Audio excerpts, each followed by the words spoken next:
Hello, hello, and happy marvelous Monday, everybody. I hope that you are well. I'm so excited that you're joining me today. Listen, this is what I do each and every Monday. I'm live on Facebook, LinkedIn, and YouTube. Thank you so much. I'm Carissa Span, the abundantly blessed landlord and tenant expert. In today's segment, I just wanted to pause, just kind of do a Q&A. So each week I'm live and I'm sharing topics. I'm sharing information to help landlords as well as tenants to positively impact the rental community. But today I just wanted to take a second to any questions that you may have pertaining to landlord and tenant matters. I just wanted to take a moment to answer any questions that you have today. So if you are watching as a landlord or a tenant, if you have questions pertaining to any of the subject matters that I covered or anything pertaining to landlord and tenant relationships, that's what today's segment is all about. I'm answering questions pertaining to lease agreements. If you have questions about what should be included in a lease, if you, as a tenant, if you're comfortable, if you're not sure if you should sign a lease, I want to touch on that. I want to also encourage any of you who have questions about rights and responsibilities of landlords and tenants. I want to answer those questions today. Maybe somebody have a question about maintenance repairs. Who should complete the maintenance repairs? Is it the tenant's responsibility? Is it the landlord's responsibility? Also, I'll answer questions that you may have about rent and late payments. When rent is late, how to handle that situation. What about maybe questions pertaining to the eviction process and how to get started? So I want to touch on that and any other questions that you may have pertaining to landlord and tenant situations. And then also let me know where you're tuned in from. I also love to know where my viewers are watching from. What platform are you watching on? I'm live, like I said, on YouTube. I'm live on LinkedIn and I'm live on Facebook. And I always love to know where you are tuning in from.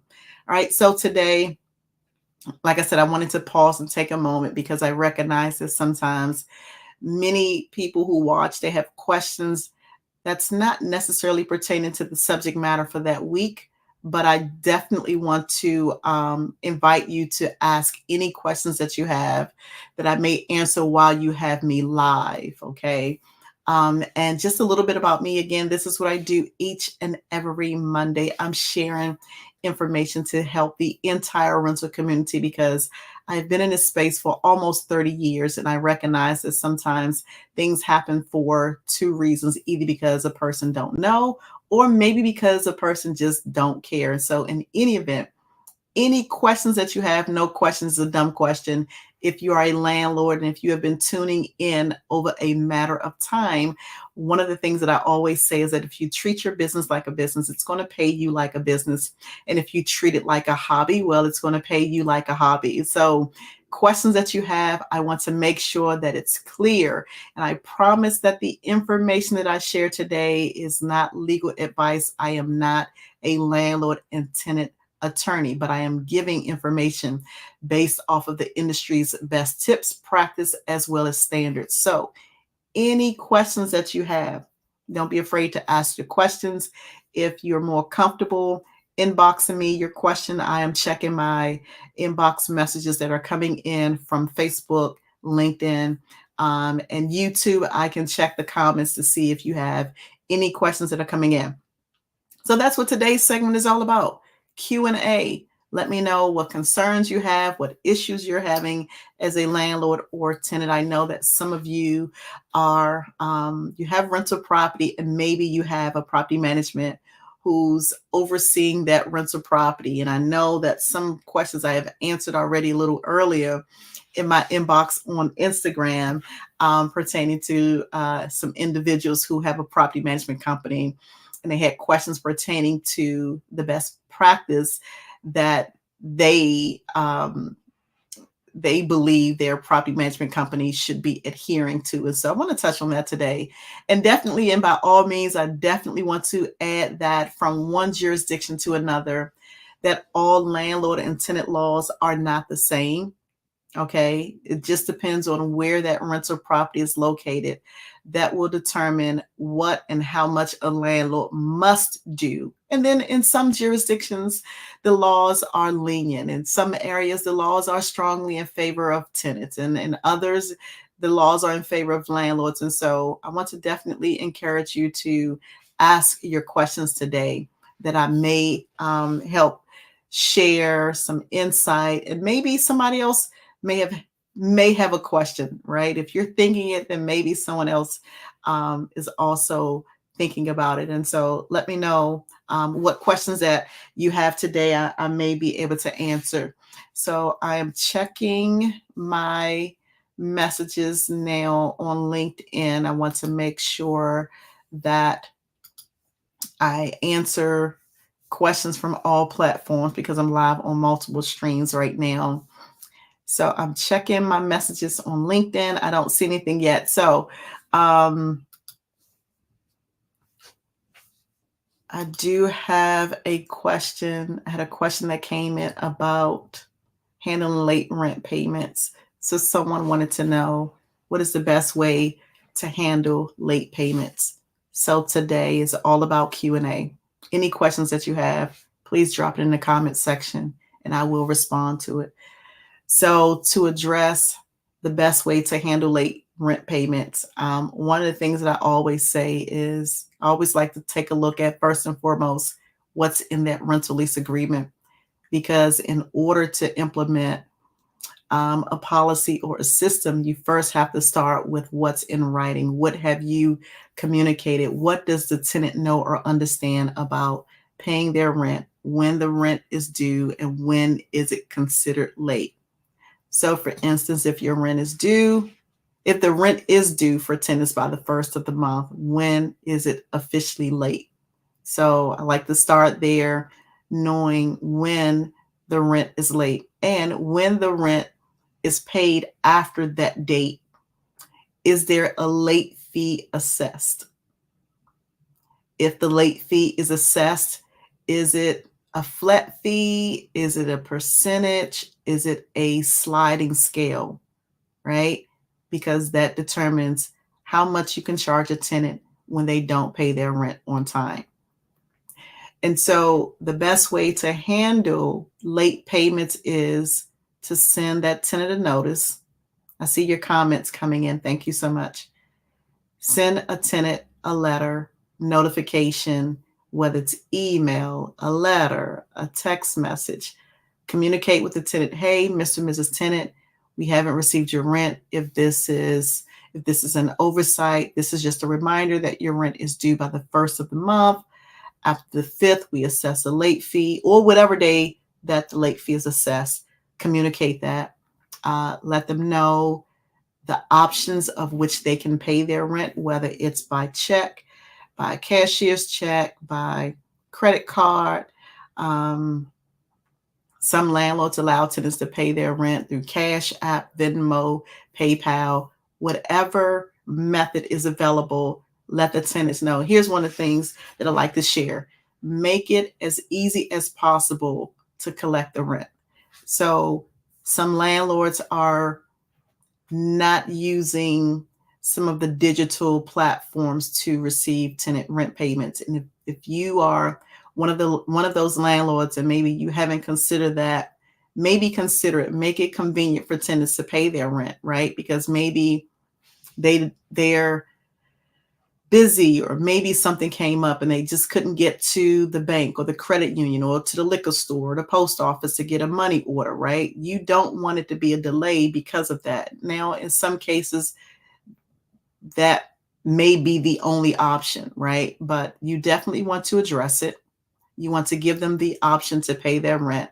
And then when it is late, let them know, okay, the rent is due by the 1st. After the 5th, we assess a late fee. By the way, your late fee is X amount of dollars, and state what that late fee is. Let the tenant know how much it's going to cost them. One of the things that I tell tenants all the time, don't give away money. You're giving away, if you're a tenant, you're giving away money if you have a habit of paying your rent late. Why give up extra money? Pay the rent on time, save that late fee. Maybe you can use that late fee on coffee or a movie or eating out or saving it or whatever you decide to do with it versus giving away that extra money. All right. And so that was a great question, how to handle a late fee when the tenant pays the rent late. Document it, communicate it, give the tenant options to get caught up on the rent.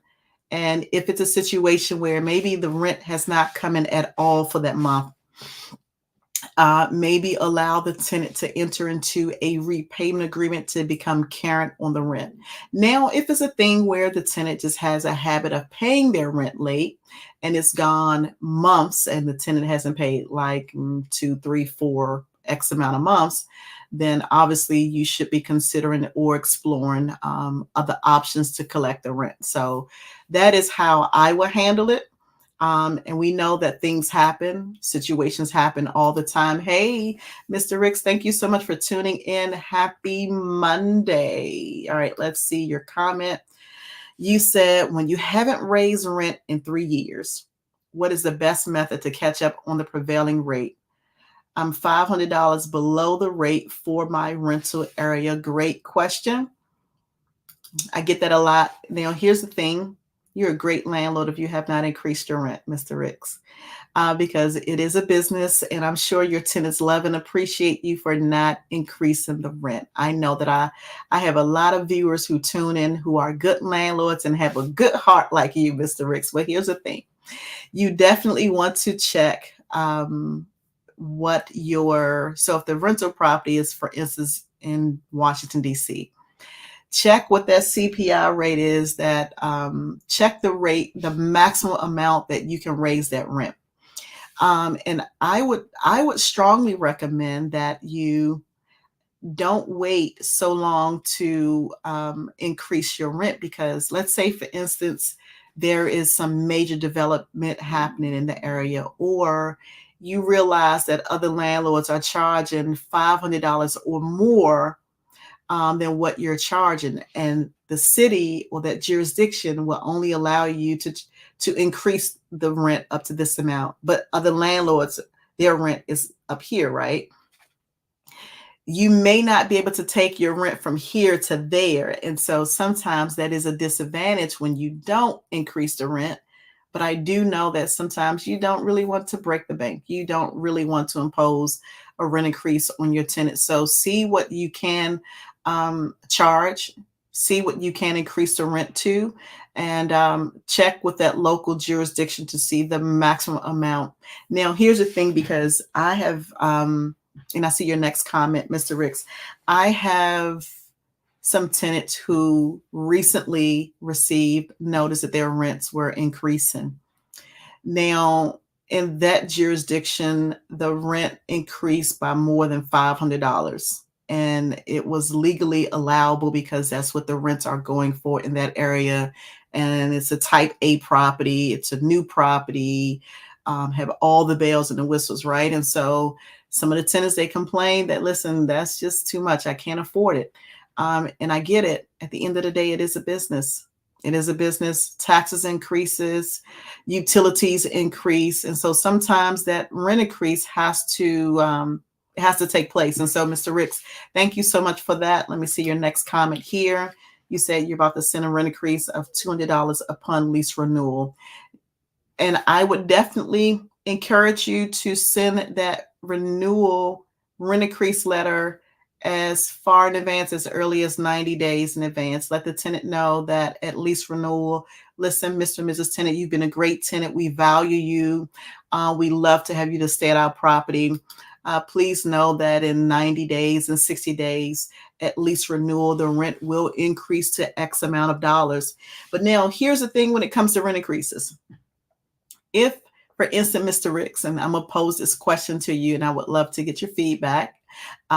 If, for instance, you send your tenant, what did you say? A notice that at renewal, that amount is increasing by $200. So let's say I'm your tenant, Mr. Ricks. You send me the notification. Hey, Carissa, you've been a great tenant. We would love to have you to stay. We are offering you a lease renewal term for another 12 months. By the way, the rent is increasing by $200. Now, if I'm your tenant, and I'll come back and say, hey, Mr. Ricks, thank you for notification of the lease renewal. However, that rent increase is significant. It's too much on me financially. I cannot afford to pay this $200. Is there any way you can consider not increasing my rent, or if you could increase the rent but not more than $150? So in other words, if the tenant is desiring to renegotiate that rent increase, are you going to allow them to negotiate? And would you accept a lower amount? Because here's the thing, sometimes when it comes to rent increases, um, you can definitely get a rent increase, especially if it's allowable in that area, but you can sometimes lose good tenants, right? And factor in the cost of losing that tenant. You having a vacant property, you have maybe a month or two of no income coming in, and then also the potential or the possibility of getting new tenants who's going to pay that increased rent amount. So my question to you, Mr. Ricks, I know I threw out a lot of information, but my question to you is pertaining to your question. Do you allow tenants to negotiate or renegotiate that rent increase amount? If you can just put that in the comments section, let me know that. Do you allow tenants to negotiate with you that rent increase amount? All right, and so if you're just tuning in, thank you so much for tuning in. Today is all about Q&A. Any questions that you have, landlord and tenant related, please drop it in the comment section. I will be addressing that. This is something that I like to do once a month. I haven't done it, so I wanted to take this time and the space to answer questions that you have. So Mr. Ricks, please go ahead and drop that in the comment section for me. If you allow your tenants to negotiate the terms of that lease renewal, especially if there's a rent increase. I would love to know that. All right. And so any questions that you have today, whether you are a landlord or a tenant, I'm answering questions today pertaining to lease agreements, rights and responsibilities, maintenance and repairs, rent payment and late fees, the eviction process, when you should send tenants a notice to vacate. And then also, if you have questions, if you are a tenant and you have questions about situations that you're facing with your landlords, I know one of the biggest complaints that I've had from tenants was all about inspections and maintenance repairs. So I had a young lady who inboxed me on Facebook. So let me go to her comment. Okay, I see your comment, Mr. Ricks. Thank you so much for that. You said he's been a great tenant. You would consider negotiating, but he has to consider that he's been making out how he's been making out for the past few years. Absolutely. And all of those things are important. And so here's why I asked that question, because I want to prepare you in the event that your tenant comes back, Mr. Ricks, and say, hey, listen, I can't afford this $200, right? Again, just kind of circle back, let him know how great of a tenant he's been. Remind him of maybe the things that he's enjoyed about living at that rental property, the highlights of the community, that you have not increased the rent in the past few years, right? And just kind of prepare yourself for worst case scenario. So that's why I always like to put that out there. In the event that it does happen, now you're prepared and you know how to handle it. So you said you expressed that the $200 additional was exclusively for him. If he moves, you'll go up on the, okay. All right. And sometimes that's important for tenants to know and understand, meaning that the value and the quality, and then the possibility of increasing the rent to much more, but you have a heart and you're not going to increase the rent that much for him, that it's only going to go up by $200. And definitely, by all means, definitely do a market survey, meaning that you should be checking the rents in the area. Are other landlords or housing providers charging that much and more? You definitely want to make sure that your rental property business is keeping pace with what's going on. So you don't want to shortchange yourself, but you don't want to break the bank as well. So thank you so much for sharing. All right, so let me go to this young lady. She had a question on Facebook. Her concern was about her landlord who has not made repairs, and she wanted to know what should she do. So essentially, she said that her landlord had not made repairs. She had not heard from the landlord in 3 months, and she wanted to know if she should stop paying her rent. And so here is my question pertaining to landlords not making repairs and if tenants should stop paying rent. If it is a situation where the tenant has gone to court, you've gone to court as a tenant, you've gone to court with your landlord, and the judge gives you authorization to stop making payments to your landlord, then usually they'll tell you to put it in the court registry, so that at some point when the repairs are satisfied, as long as the violations are corrected, the judge will go ahead and allow the tenants to receive, I'm sorry, the landlord to receive the payment. Now, if you have not gone through a court process, I would not recommend that you stop paying your rent. Now, I get it. It's uncomfortable. I know it's uncomfortable when a landlord doesn't make repairs and yet they still demand that you pay the rent.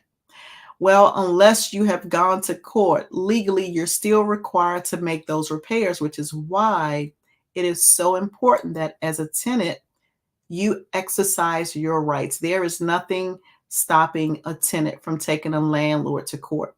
So I would suggest to contact, if you have a landlord and tenant advocate, landlord and tenant attorney that you can speak with. If you have access to contact maybe the court's office, the court clerk, someone at the courthouse who can give you instructions. They won't necessarily give you legal advice, but they will give you instructions on what you can and cannot do. But I would not recommend as a tenant to stop paying your rent because landlords have not made the repairs, because I have seen, and it's not that I don't have a heart. I do have a heart for you as a tenant. But here's the thing. I have seen tenants who have done that, and the landlord took them to court for non-payment of rent, because you never want to be on the other side of the table accused of not paying rent. Because if you're looking to rent from a new landlord and they find out that your landlord has taken you to court for not paying rent, then sometimes I've seen it backfire, right? And sometimes people, when they recognize that you've been taken to court for non-payment of rent, although you got to court because you didn't pay your rent because the landlord wasn't making repairs, but you didn't take the landlord to court, and now it counts as a strike against you. So to eliminate, to minimize the risk, to eradicate the possibility of being taken to court for non-payment of rent, please make sure that you understand as a tenant what your rights and your responsibilities are. Because again, the rent is due and the landlord can still require that you pay the rent. The same way that as a tenant, you should be requiring and demanding and asking your landlord to make necessary repairs, and they should make repairs. Okay. I did want to answer that question. That was a Facebook question. So any questions that you have, I'm checking my inbox messages. I'm checking text messages for questions pertaining to landlord and tenant matters. All right. Any other questions that you have while you have me live, please throw it in the comment section. And again, thank you so much for tuning in on Facebook, on YouTube, as well as LinkedIn. All right, let me check YouTube. I haven't checked YouTube. Let me check YouTube to see if any questions have come in. So please pardon me for not looking at the camera. I'm looking away, but I'm checking questions that may be coming in. I want to make sure I include everybody. All right, so here's a question that's come in. A question came in. So this is from a landlord. A landlord is asking, what can she do? Her tenant has changed the locks in the lease. The lease states that the landlord cannot change the lock. They did an inspection, realized that the tenant changed the locks. They don't have a key. What can she do? Great question. Thank you so much for your question. And so you have a tenant. They changed the locks. They did not get permission to change the locks. One of the things that I always say is this: refer to that lease, what is in writing.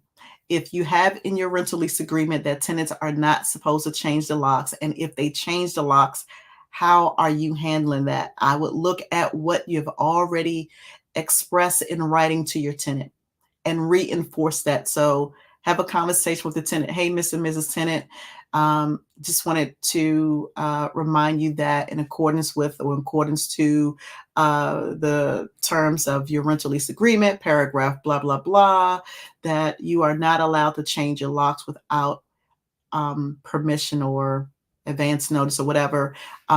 Please provide us with a copy of your key. But again, I want you to look at what you have in writing. Okay. Make sure that it's clear. Make sure that it's spelled out. Hello. Happy Marvelous Monday, Anthony J. Motley. Thank you so much for tuning in. Hey, Dad. Hey. So, yeah, but look at what's in writing. And again, you cannot enforce something that does not exist. And I know that sometimes as a landlord, it can be a little frustrating when you're trying to go make repairs. You're trying to conduct inspections so that you can assess the condition of the property because you want to do the right thing, only to find out that that the tenant has changed the lock, have not provided you with the key.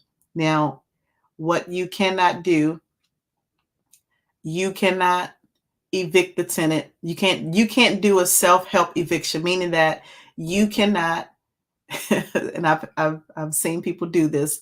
They had the locks changed. They got a locksmith. They changed the locks. It wasn't in writing what the procedure was. The tenant came home hours later.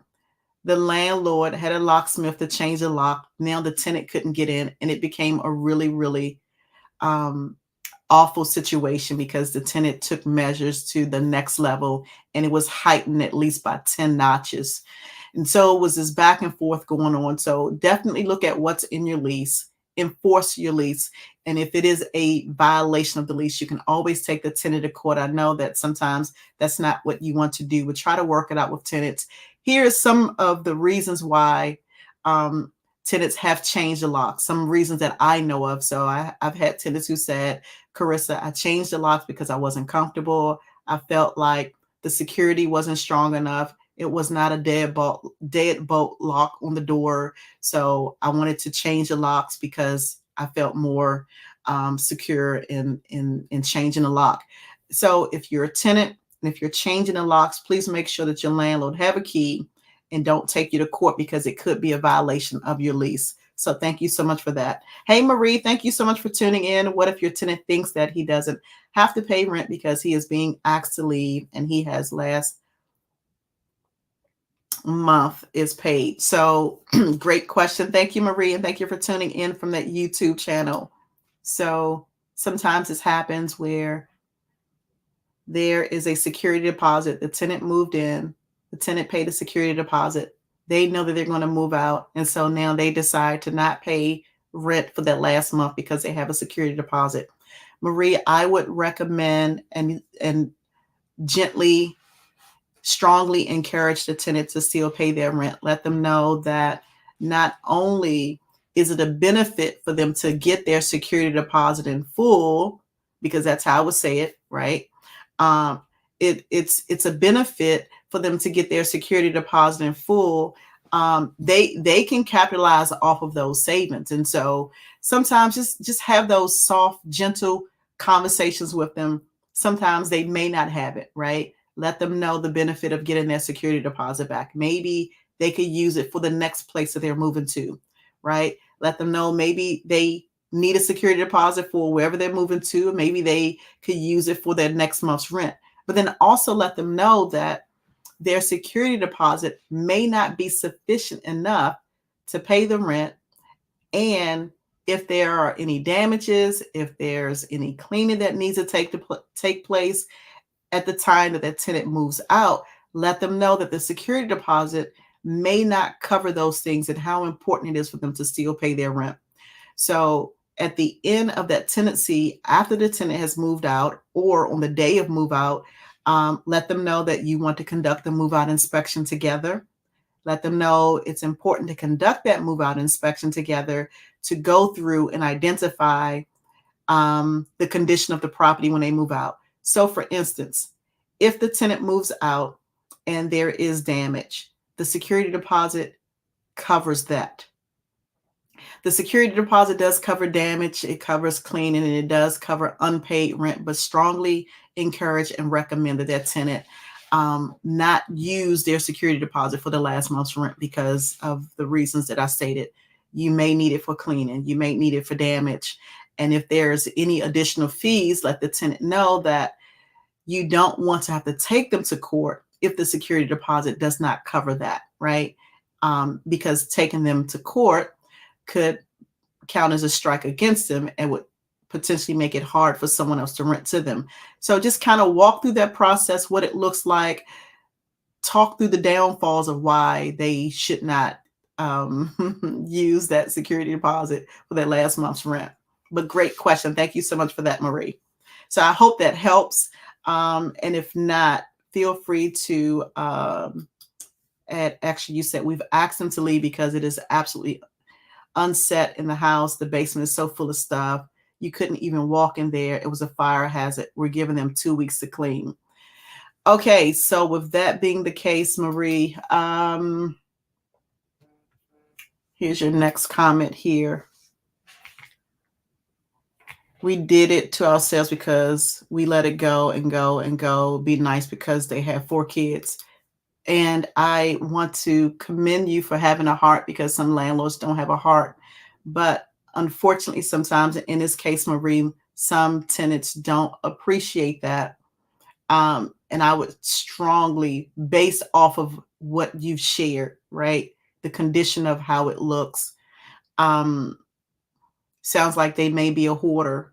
Now, you definitely want to encourage them to pay their rent because let's say they move out, Marie, and so you've given them 2 weeks notice to move. They agree to move. But the condition may require you to use that security deposit to pay for a mover or some company who, what is it called? Like a bulk trash move out. If they have a lot of things in that rental property, you may need that security deposit if they leave anything behind to get rid of those items, right? And then here's the thing, worst case scenario, because it's so much stuff in there, you don't know if there's damage to the walls. You don't know if there are holes in the walls. You don't know the condition of the property until they remove everything. All right, so here's your next comment. You said, he paid last month and said, oh, you wait till I pay my rent and then tell me I have to leave, but I gave him 45-day notice. So I strongly believe that a soft approach can turn away wrath, right? So you can catch more bees with honey than you can with vinegar. And so sometimes a softer approach, even in a bad situation, could potentially help. So have a soft conversation with him, letting him know how important it is. And maybe he's upset that you've given him notice to vacate, which is why, all of a sudden he's just not going to pay anything, right? But let him know that, listen, if you're going to get any of the security deposit back, we want you to have it. And like I said, encourage him to pay the rent. He may not pay it because you've given him 2 weeks notice. But now let him know that, here's the thing, let him know that worst case scenario, Marie, he doesn't pay the rent. Let him know and maybe agree to, and I see your comment. Okay. So now here's the thing. Just depending on how bad that situation has been, okay, I would also like to throw this out here as an option, just as an option. So maybe he needs the money to move to the next place and you want him out. Maybe enter into a settlement agreement. Listen, you move out in 2 weeks, we'll give you a partial security deposit, right? If he doesn't pay the rent. But if that happens, he has to move everything out. Here's why that's important. You want to minimize anything that you have to pay for and have to use that security deposit because, like I said, the security deposit may not be sufficient enough to cover everything. You don't know what the place is going to look like when he moves everything out. And of course, if he doesn't want to pay the rent, but you want him out, then encourage him to just kind of vacate. You said you've given him a 2-week notice. See if they can remove everything within that 2 weeks. Do that move out inspection together, and maybe consider giving him maybe a small portion of the security deposit. Sometimes that encourages them to remove as much stuff as possible. Listen, I had a young lady who, and I was working with the owner of this rental property. The tenant owed 5 months of rent. She had not paid her rent in 5 months, Marie. The owner was nice and generous enough to say, hey, listen, Carissa, if you can get her to agree to a settlement agreement to move out in 60 days, we will not go after her in court. We will not report this on her credit report. And I thought that was so generous of them. And they did it. So they allowed this young lady to move. She gave up her keys and she got a portion of her security deposit back, although she had not paid rent in a long time. So you do have options. There's a way. Now, here's the thing. Here's why I like to suggest to work with tenants, because they can hold your property hostage, right? They can make it bad at move out. They could intentionally damage and destroy property. And I've seen it happen. I've seen people pour cement down the drains.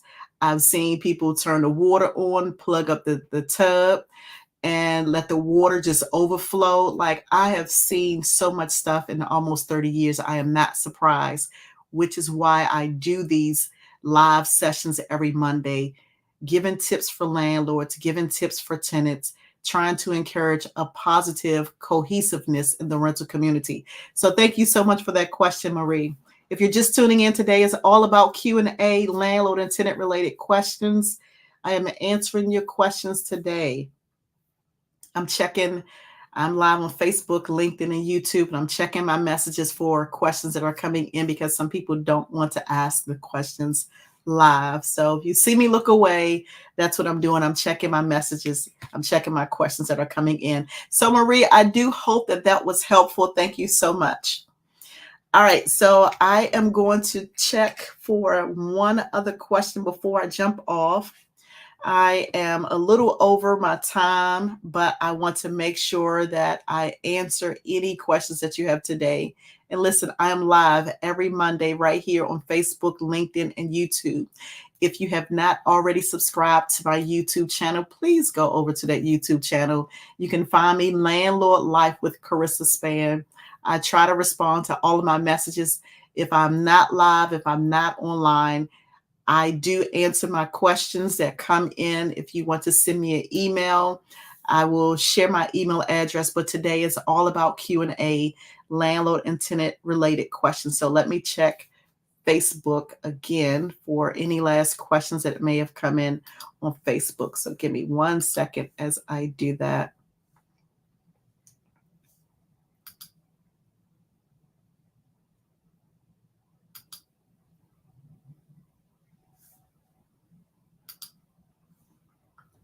All right, so I have a question about an eviction. This landlord is in DC. They have an eviction coming up. They are afraid to deal with the tenant. They want to know what to do. So when it comes to the eviction process, and I know that sometimes that can be hard. I know for me personally, that's one of the hardest things that in my career that I've had to do, and that's evict tenants. So whether it's non-payment of rent or it's a lease violation, evictions are always heartbreaking for me, especially for families who have kids, right? And so this landlord is terrified. She's afraid of her tenant. They do have an eviction coming up, and she wants to know how to handle the situation. One of the things that I always tell people is this: when you are in property management, whether you're managing it yourself, you're managing someone else's property, if you are concerned about your safety, never ever approach it or go at it alone. Always have someone available with you. But now here's the thing: in DC, the eviction process has changed. So on the day of the eviction, you are not actually putting the tenants out in DC. Now, in other areas, when the marshal, the police, or whoever the authority is shows up, in some of those jurisdictions, landlords and the owners can put the tenant stuff out. Well, in DC, When the marshals show up, you're not actually putting the tenant's belongings out. Okay. So the marshal will assess the property. They'll go in, they'll announce U.S. Marshals here for eviction. They'll announce who they are. They will go in the property to see who's inside. They'll make sure that they are assessing security. They're making sure that nobody's in there to harm you. But now here's the thing. After they leave, you should secure your property. So you should change the lock. And that's the only time you should change the lock is after you have an eviction. And so after you change the lock, you are required to give that tenant notice. So they are able to come back and get additional things. But you have a certain amount of time that you are to allow that tenant to come back and get their items. If you are concerned about your safety, please make sure that you have someone else available to be there with you. Okay.